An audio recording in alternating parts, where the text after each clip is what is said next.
we went from knowing you have it to now we need to know better what category is staging.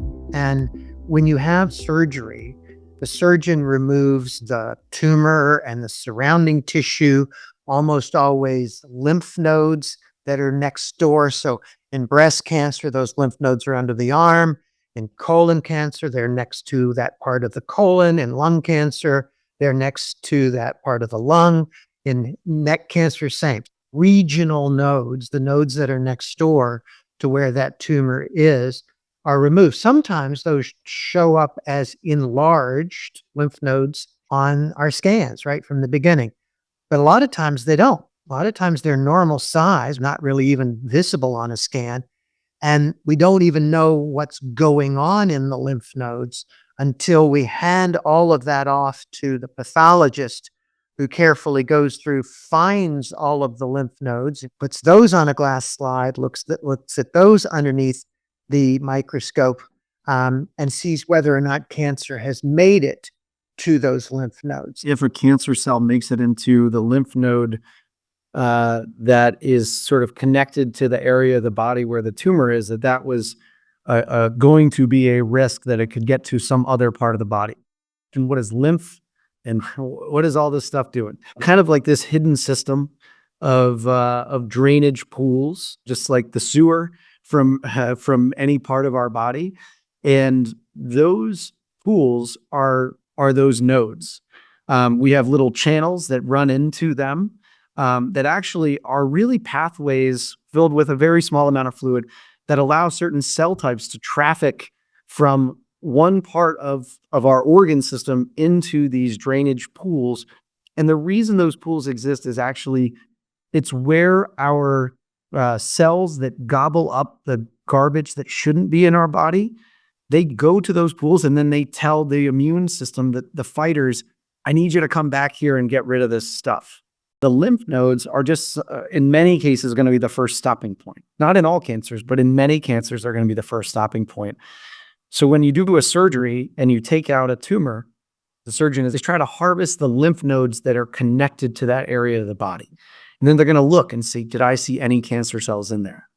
Now, if you don't see any, that tends to tell us this cancer is more likely to have been controlled where it was.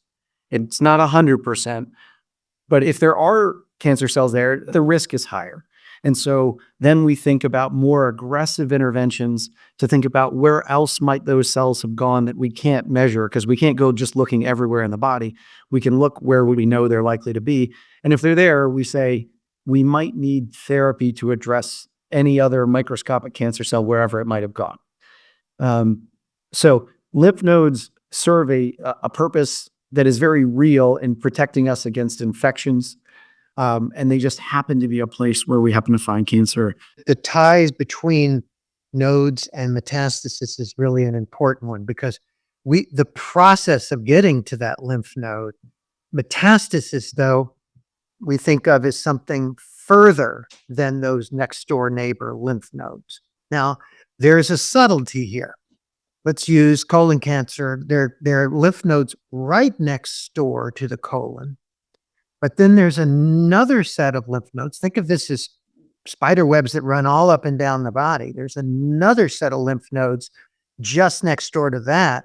That's a very different setting. That's actually what we call stage 4 metastases. So you can have spread to lymph nodes that are further away, or you can have spread to other organs, lung, liver, bones, other places where cancers go. There's something called grade. And this is a categorization of the cells. How abnormal have they become? Grade 1, which is the lowest and best grade for a cancer, means it really looks pretty much like the normal cells, but is already a cancer. There's a grade 2, there's a grade 3. Grade 3 is they're actually fairly bizarre looking cells. These are angry looking cells under the microscope. And so when we start talking about higher grade tumors, we think of those as more likely to be able to metastasize in the patient's body. Grade is based on a lot of samples over many, many patients over many, many years. And then they have a pattern recognition. Grade is related to what you see under the microscope. Stage usually includes grade. Staging is when we just found out this patient has a cancer. What is our likelihood of cure versus the likelihood of death? And again, just putting people into broad buckets of how do people do with this stage of cancer when they are diagnosed. And we're talking about like how you were diagnosed, by what form of biopsy, by your imaging, by your grade of the cells, and where it is, right? Where the cancer is and how close it is and what size it is. The stage is critical to decision making and treatment recommendations. And there are two basic ways we stage. One is the gold standard is to pathologically stage folks, meaning what is it under the microscope? We've removed the tumor, we've looked at the lymph nodes, and we at this point don't see any cancer anywhere else. That's a pathologic stage. Well, what if somebody has a scan and they have a mass that can be seen in the lung, and let's say there's some spots on the liver, and we don't even have a biopsy yet, but already I know that whatever's in the lung has spread to the liver. That's a stage, right? I can tell what stage that is by clinical parameters, what it looks like it's going to be based on the pictures. And all the global cancer societies use the same staging system, and it's called the TNM staging system. The T is the tumor, the N is the nodes, and the M is the metastasis.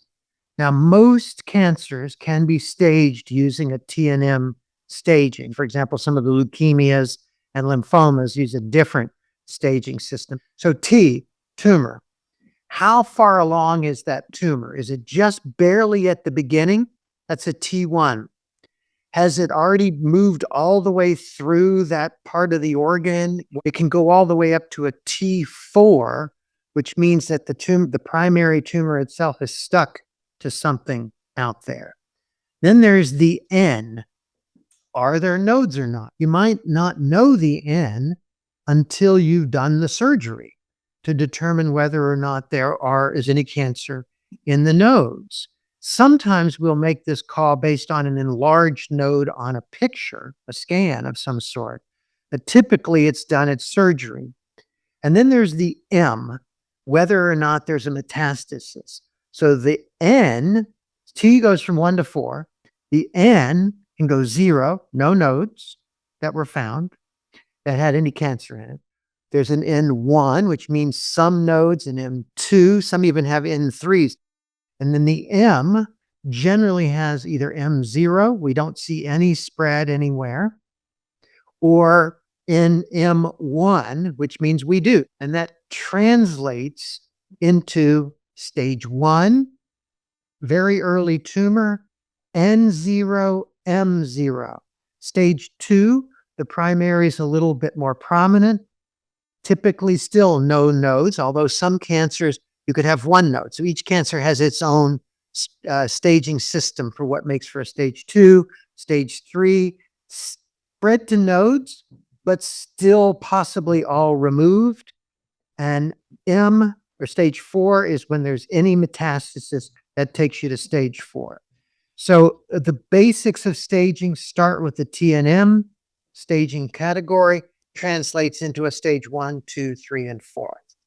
The stage that you are is linked to the most likely outcome based on large populations of people that have similar identifiable characteristics of their cancer to yours. That does not mean that you are 100% going to do whatever happens to those people. And it doesn't mean that, like, if you're in the lowest risk stage, for instance, that you're just scot-free, you don't have to worry about anything. So molecular testing tend to be more specific. They tend to tell us more. So let's give a really good example. Stage 2 area doesn't actually tell us what to do.